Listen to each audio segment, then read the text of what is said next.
BA प्रथम वर्ष प्रिय विद्यार्थियों, मीराबाई का अगला पद है,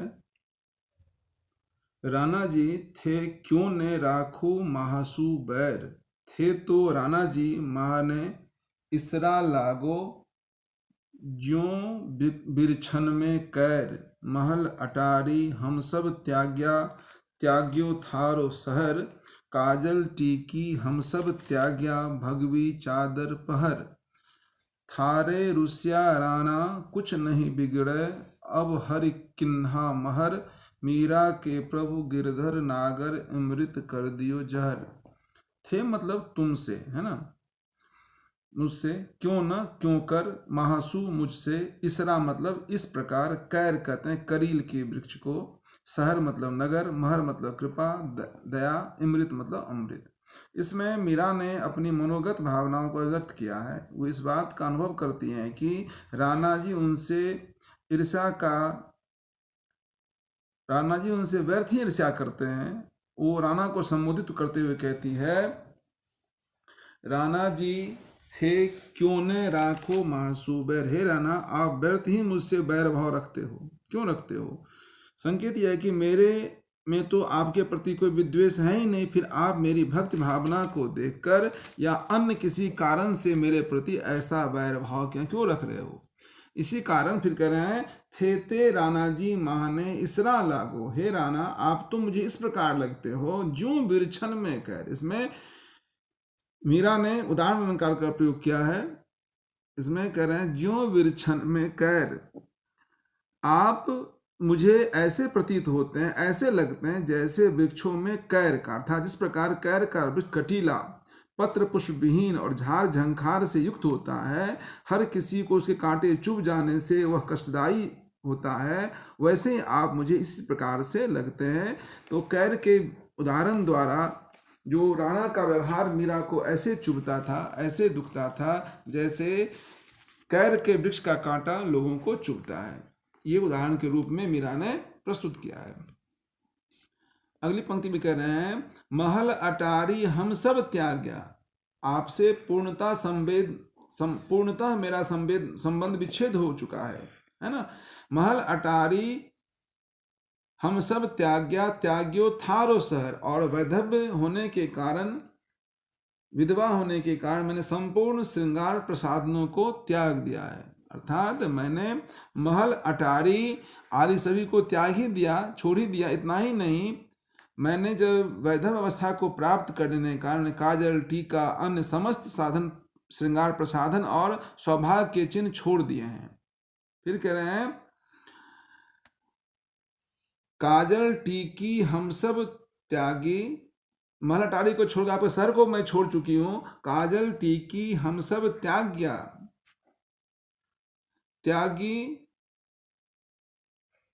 त्याग्या भगवी चादर पहर। अब कह रहे हैं, मैंने अविनाशी कृष्ण को प्राप्त करने के लिए भगवा वस्त्र धारण कर लिया, साधु सन्यासियों का वस्त्र धारण कर लिया, और आपको काजल सभी सौभाग्य सूचक, श्रृंगार सूचक सामग्री मैंने परित्याग कर दिया। भगवा चादर पहन करके मैंने कृष्ण के रंग में रंग चुकी हूं। थारे रुसिया राणा कुछ नहीं बिगड़े, हे राणा आपके रूठने से मेरा कुछ भी नहीं बिगड़ने वाला है। अब हरि किन्नी महर, अब कृष्ण की कृपा, जिस पर भगवान की कृपा हो जाती है, उसका कुछ भी सामान्य जन नहीं कर सकता है, नहीं बिगाड़ सकता है। उसी अनन्य भक्ति को, अनन्य निष्ठा को मीरा ने व्यक्त किया है। मीरा के प्रभु गिरधर नागर अमृत कर दियो जहर, मीरा के प्रभु गिरधर नागर हैं, कृष्ण हैं, जिन्होंने मीरा पर कृपा करके जहर को अमृत बना दिया। इसमें मीरा का कृष्ण के कृपा का उल्लेख, मीरा ने कृष्ण के प्रति अनन्य भक्ति और उनकी कृपा का उल्लेख कर किया है। और मीरा ने राणा जी के प्रति अपने भावों को जिस प्रकार व्यक्त किया है, वे स्पष्टतः उस समय की सामंती व्यवस्था एवं उसमें निहित बुराइयों को सूचित कर रहे हैं। इसमें मीरा ने उदाहरण अलंकार का सुंदर प्रयोग किया है। अगला पद है, पग घुंघरू बांध मीरा नाची रे, मैं तो अपने नारायण की आप ही हो गई दासी रे। विष का प्याला राणा जी ने भेजिया, पीबत मीरा हासी रे। लोक कहे मेरा भई बाबरी, बाप कहे कुलनासी रे। मीरा के प्रभु गिरधर नागर, हरि चरणा की दासी रे। इसमें मीराबाई कह रही हैं, जो अपने आराध्य कृष्ण के प्रति भक्त तथा अपने ऊपर होने वाले अत्याचारों की ओर संकेत किया है। मीरा कहती हैं, मैं अपने पैरों में घुंघरू बांधकर नाचने लगी हूँ, और पग घुंघरू बांध मेरा नाची, ऐसी भावातिरेक हो गई है, भाव से अभिभूत हो गई है, जो कृष्ण के प्रेम में वो नाचने लगी। मैं तो अपने नारायण की, मैं तो अपने आराध्य श्री कृष्ण की खुद ही दासी हो गई हूँ, आप ही हो गई दासी रे। विष का प्याला राणा जी ने भेजिया, पीबत मीरा हंसी। राणा जी ने मुझे मारने के लिए विष का प्याला भेजा, मैंने उसे हंसते हंसते अर्थात निसंकोच पी लिया, पान कर लिया, और वो विष क्या हो गया, अमृत बन गया। मुझे कोई भी तनिक भी मेरे शरीर पर उसका दुष्प्रभाव नहीं पड़ा।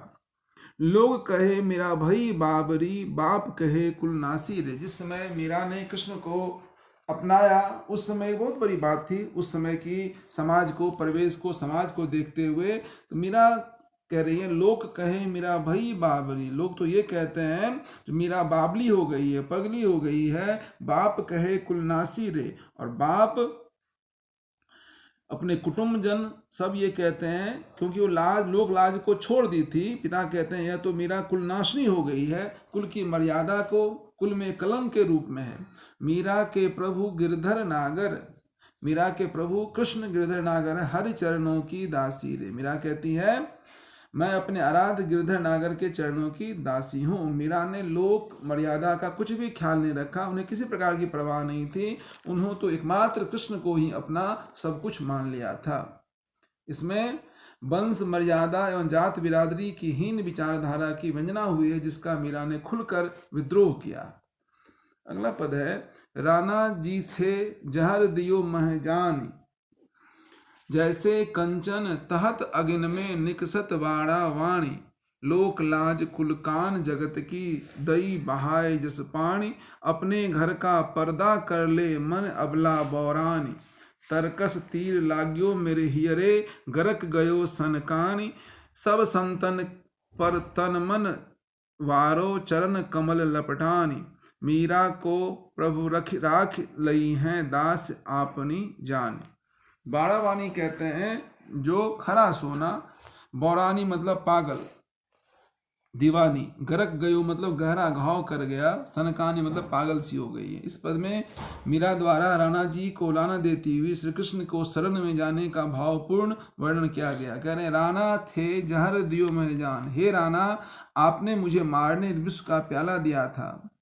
यह बात मैं जान ली थी, जो आपके द्वारा भेजे गए जहर को देखते ही पता चल गया था कि आप मेरे प्राणों के ग्राहक बन गए हैं, फिर भी मैं उस जहर को पी गई। इसमें मेरी प्रेम भावना उसी प्रकार और अधिक चमक उठी, जैसे कंचन तहत, जिस प्रकार से सोने को हम अग्नि में डालते हैं तो सोना और खरा हो जाता है और वो कंचन बन जाता है, कंचन तहत कुंदन बन जाता है। जैसे कंचन तहत अगन में निकसत बारावान, जिस प्रकार से सोने को आग में डालने से और वो कुंदन बन जाता है, उसकी चमक और बढ़ जाती है, उसका नुकसान नहीं होता है। उसी प्रकार से आपने मुझे जहर दिया, लेकिन उस जहर का प्रभाव मेरे ऊपर प्रतिकूल नहीं पड़ करके मेरे अनुकूल पड़ा, मुझे और कृष्ण के प्रति अनन्य निष्ठा, भक्ति, श्रद्धा बढ़ गई।